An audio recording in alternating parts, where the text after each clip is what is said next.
ચાલો દોસ્તો, જય શ્રી કૃષ્ણ, જય માતા. મન તરંગ ચેનલની અંદર આપ સૌનું સ્વાગત છે. તમારા માટે એક નવી રેસીપી લઈને આવી છું કે એનું નામ છે પાકી કેરીનું શાક. ચાલો શરૂ કરીએ. 1 કલાક પાણીમાં રાખી અને બહાર કાઢીને આપણે નાના નાના ટુકડા કરી લઈએ. ગોઠલા અલગ કાઢી નાખીને છાલ સહિત આપણે કરી લઈએ ટુકડા નાના. આપણા કેરીના ટુકડા તૈયાર થઈ ગયા છે. જો અમારો વિડીયો ગમે તમને તો લાઈક કરજો, શેર કરજો ને સબસ્ક્રાઈબ કરજો. તમે તમારે ઘરે કેવી રીતે પાકી કેરીનું શાક બનાવો છો એ કોમેન્ટ કરીને ખાસ જણાવજો. આપણી કેરીના ટુકડા તૈયાર થઈ ગયા છે. હવે આગળ શાક બનાવવાની રીત જોઈએ.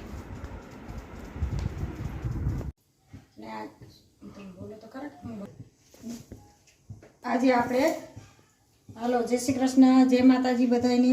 આજે આપણે એક નવી રેસીપી લઈને આવ્યા છીએ, પાકી કેરીનું શાક. કઈ રીતે બનાવાય ચાલો બનાવીએ. આ એના બધા મસાલા છે.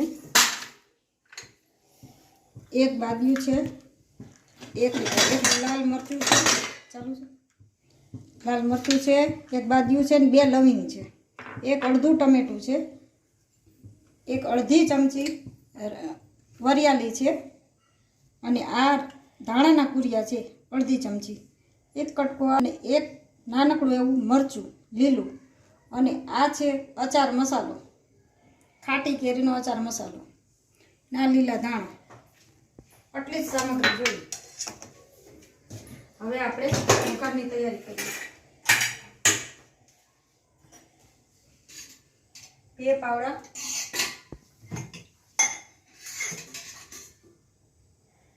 2 પાવડા તેલ મૂકીએ માપીને.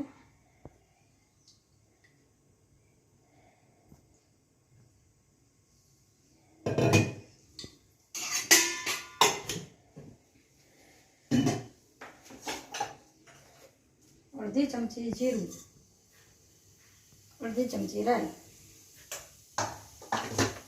રાઈને હવે આપણે તતડવા દઈએ. એમાં હવે એક આખું મરચું મૂકી એના 2 કટકા કર્યા, અને એક બાદિયું અને 2 લવિંગ.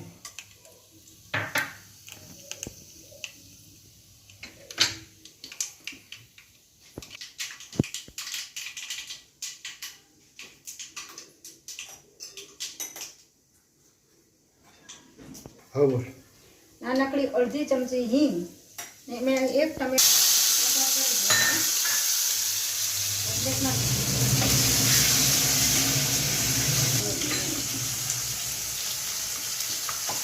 હવે એમાં આદુ અને મરચું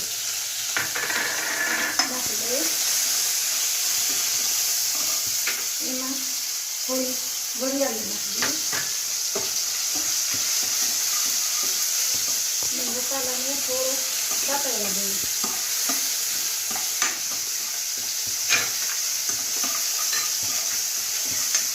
હવે એમાં આપણે કેરીના ટુકડા ઉમેરી દઈએ.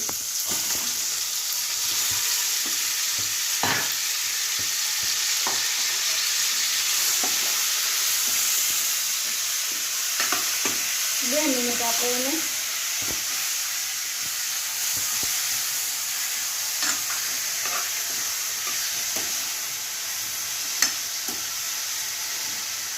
હવે એમાં આપણે મસાલો કરી દઈએ. અડધી જબરદસ્ત, 1 ચમચી કાળા જીરું, 1 ચમચી હિંગ, સ્વાદ પ્રમાણે જે રીતે ખાવું છે, 2 ચમચી લાલ મરચું, એ તીખાશ પ્રમાણે જેને ખાવે છે.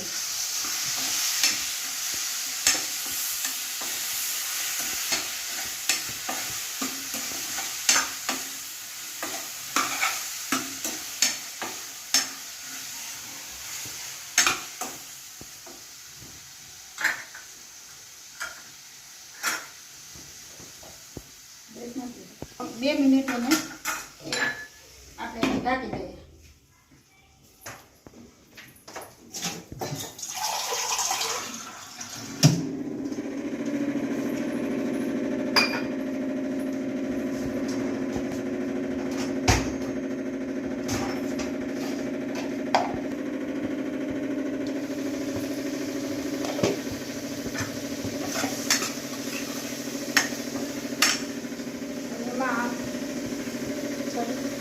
એમાં આપણે અડધો ગ્લાસ પાણી એડ કરી દઈએ.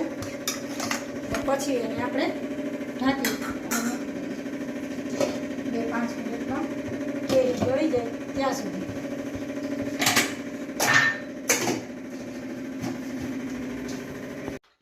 હવે આપણું શાક થઈ ગયું છે. ધાણાના પૂરિયા પધરાવીએ અને 1 અડધી ચમચી ખાંડ પધરાવીએ.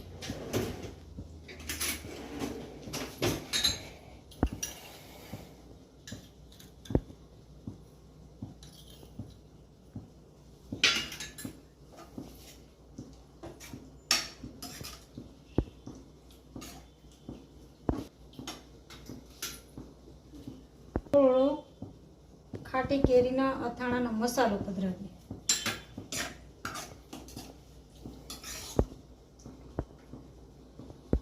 એક મિનિટ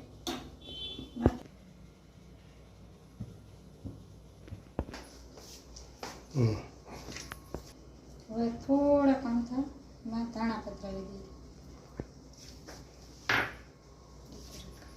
આ આપણું પાકી કેરીનો શાક. આ આપણું પાકી કેરીનું શાક તૈયાર. પરોઠા, રોટલી અને પૂરી ગમે તેની સાથે ચાલે એવું મસ્ત મજાનું શાક આપણું